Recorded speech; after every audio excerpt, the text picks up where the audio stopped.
బనగానపల్లె నియోజకవర్గంలోని బనగానపల్లె బీసీ బాలుర వసతి గృహ వార్డెన్ అయినటువంటి నాగేంద్ర గారు 3వ తారీఖు ఉదయం 8 గంటలకు సోమవారం రోజు అక్కడి నుంచి టీ అల్తాఫ్ అనే అబ్బాయి, ప్రకాశ్ అనే అబ్బాయి ఇద్దరు కలిసి అక్కడ చెప్పారో చెప్పలేదో అది మాకు తెలియని విషయము.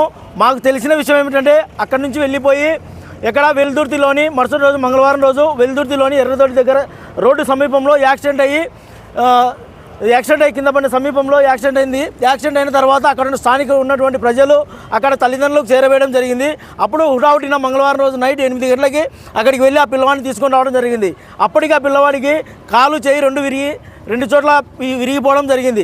అంటే ఈ విధుల పట్ల ఎటువంటి నిర్లక్ష్యం వహిస్తున్నాడనేది వార్డెన్ గారి గురించి మేము ప్రత్యేకంగా చెప్పాల్సిన అవసరం లేదు. ఈరోజు DBCWO గారికి ఎన్నోసార్లు కంప్లైంట్ చేసాం అతని మీద, కానీ ఎటువంటి చర్య తీసుకోవడం లేదు. అతను ఒక జిల్లా అధ్యక్షుడిని, బీసీ హాస్టల్ వార్డెన్స్కి ఒక జిల్లా అధ్యక్షుడిని, అతను చాలా అందరి వార్డెన్లను చేతులు పెట్టుకొని పిల్లలను ఏ విధంగా మేము చేసినా కూడా మమ్మల్ని అడిగే వాళ్ళు లేరు కదా అనే ఉద్దేశంతో ఈరోజు అతని ధోరణి కనిపిస్తూ ఉంది. కాబట్టి ఈరోజు DBCWO గారికి మేము కంప్లైంట్ చేయడం 5వ తారీఖున మేము టౌన్లోని సీఏ గారికి చెప్పి సీఏ గారి దగ్గర కూడా కంప్లైంట్ ఇప్పించడం జరిగింది తల్లిదండ్రుల దగ్గర నుంచి. ఆ రోజు పిల్లవాడు ఇంటికి వెళ్ళి మేము స్టేట్మెంట్ తీసుకొని ఆ పిల్లవాడి దగ్గర నుంచి ఆ పిల్లవాడు ఆ రోజు తల్లిదండ్రులు ఎంత ఏడుస్తూ ఉన్నారు చూడండి. ఆ పిల్లవాడికి జరిగిన అన్యాయం గురించి, ఆ పిల్లవాడికి కాలు ఇక్కడ చేయి విరిగింది, ఇక్కడ కాలు 2 చోట్ల ఫ్రాక్చర్ అయింది.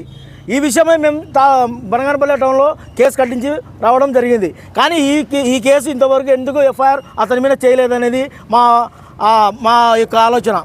ఎందుకు ఈ విధంగా ఈ వార్డెన్ని సస్పెండ్ చేయకుండా ఇన్ని రోజులు ఎన్నిసార్లు ఇప్పుడు కాదు దగ్గర 7 నుంచి 8 కంప్లైంట్లు పోయినాయి అతని మీద గతంలో కూడా, అయినప్పటికీ ఎటువంటి చర్య తీసుకోవడం లేదు. కాబట్టి ఇది విద్యార్థి సంఘాలుగా, ప్రజా సంఘాలుగా ఈరోజు మేము ఆ పిల్లవానికి న్యాయం జరిగేంత వరకు మేము పోరాడతామని ఈరోజు మేము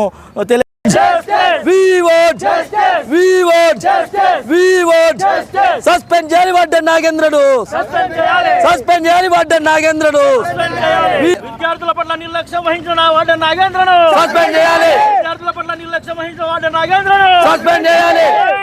జస్టిస్ జస్టిస్ సస్పెండ్ చేయాలి వార్డెన్ నాగేంద్రను, సస్పెండ్ చేయాలి వార్డెన్ నాగేంద్రను. అవినీతి అధికారులు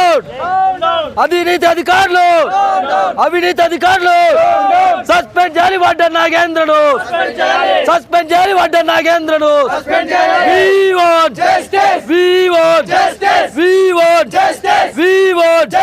సస్పెండ్ చేయాలి వార్డెన్ నాగేంద్రను, సస్పెండ్ చేయాలి వార్డెన్ నాగేంద్రను, సస్పెండ్ చేయాలి వార్డెన్ నాగేంద్రను. గాయపడ్డ విద్యార్థి అల్తాఫ్ను, గాయపడ్డ విద్యార్థి అల్తాఫ్ను, గాయపడ్డ విద్యార్థి అల్తాఫ్ను. ఏదైతే ఈ నెల 3వ తేదీన బనగానపల్లెలో ఉన్నటువంటి బీసీ బాలుర వసతి గృహ నిర్వాహకుడైనటువంటి వార్డెన్ నాగేంద్ర గారు హాస్టల్ నుంచి అల్తాఫ్ అదేవిధంగా ఇంకో పిల్లోడు హాస్టల్ నుంచి వెళ్ళిపోవడం జరిగింది. 48 గంటలు గడిచినా కూడా వారి తల్లిదండ్రులకు సమాచారం ఇవ్వకుండా, అదే కంప్లైంట్ చేయకుండా వార్డెన్ విధులకు ఆ పిల్లోడు హాజరైనట్టు పెట్టుకొని విద్యార్థులకు నిత్యావసర సరుకులు దోచేస్తున్నాడు. ఏదైతే ఇదే విషయం మీద ఆ అల్తాఫ్ అనే విద్యార్థి ఎక్కడో వెల్దుర్తి మండలంలో పక్కన ఉన్నటువంటి గ్రామంలో యాక్సిడెంట్ అయ్యి పక్కన స్థానికులకు తెలిస్తే ఆ స్థానికులు అక్కడ వాళ్ళ తల్లిదండ్రులకు సమాచారం ఇచ్చి పిలవడం జరిగింది. 48 గంటలు గడిచినా కూడా ఏదైతే ఆ వార్డెన్ నాగేంద్ర అనే వ్యక్తి ఆ కప్పికి వెళ్ళిపోయినాడంటే యాడికి పోయినాడు, ఏ విషయం అంటే మీ పిల్లోడు యాడికి పోయినాడు మాకేం తెలుసమ్మా, వెళ్ళిపోయినాడు పారిపోయినాడు సస్యసావని మేమేం చేయాలని చెప్పి నిర్లక్ష్యతోటిలో ఆ వృద్ధ మహిళని చూడ కూడా ఆమెను కానీ తిడుతూ మాట్లాడినాడు. ఇదే విషయం మీద 5వ తేదీ అక్కడ బనగానపల్లెలో టౌన్ సిఐ గారికి కూడా మేము ఫిర్యాదు చేయడం జరిగింది, స్థానికంగా కంప్లైంట్ కూడా ఇవ్వడం జరిగింది.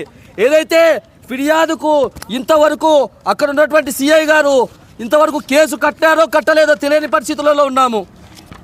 ఇది ఆ రోజు ఫిర్యాదు చేసేది అక్కడ ఉన్నటువంటి SHO గారికి ఫిర్యాదు చేశాము. ఇంతవరకు ఆ పిల్లోడికి అదేవిధంగా అల్తాఫ్ అనే విద్యార్థి ఏ విధంగా చెయ్యిరికి ఏ విధంగా కాలిరిగి అని పడినారు. ఈరోజు లక్షల్లో జీతాలు తీసుకుంటూ ప్రజలు విద్యార్థులు కట్టేటువంటి ట్యాక్సులు మీరు తీసుకుంటూ ఈరోజు విద్యార్థుల భవిష్యత్తును మీరు గాలికి వదిలేసి మీ సొంత వ్యాపారాలు చేసుకుంటూ ఉద్యోగాలు చేస్తున్నారు. ఇదే విషయం మీద అడిగితే సస్పెండ్ అయితే అవుతాము, 3 నెలలు అవుతాము, 6 నెలలు అవుతామని నిర్లక్ష్య ధోరణిలో మాట్లాడుతున్నారు. అదేవిధంగా ఇక్కడ ఉన్నటువంటి DBCWO గారు జిల్లా వ్యాప్తంగా తనిఖీలు మరిచారు. అదేవిధంగా అక్కడ ఉన్నటువంటి ఏ తనిఖీ